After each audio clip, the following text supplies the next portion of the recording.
today's video nga po ay nagaya na naman sila dito sa La Paz.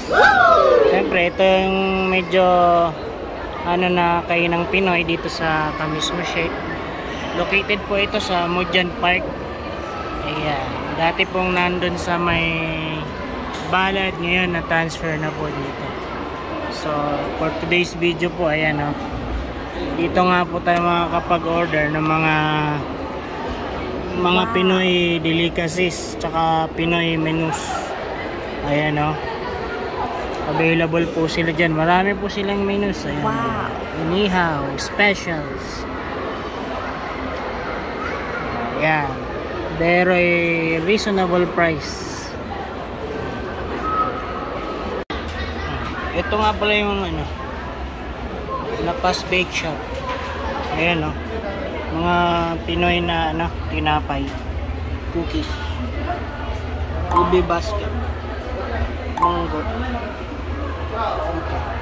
Meron din siyang ensaymada, munggo available, ube. So, syempre ito pandesal.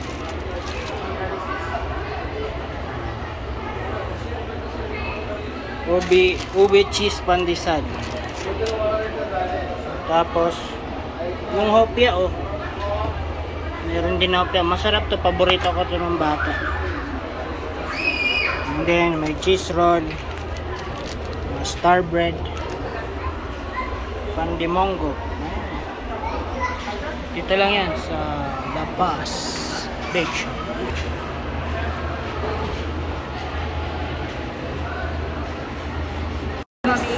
Ano nga po pala yung in-order namin. Chicken ko. Ano nga tawag niyan, te? Kidapawan. Hindi. Kidayawan. Kadayawan. Umorder po kami ng kidayawan. Kadayawan. Kadayawan? Ano yung sa chicken ko?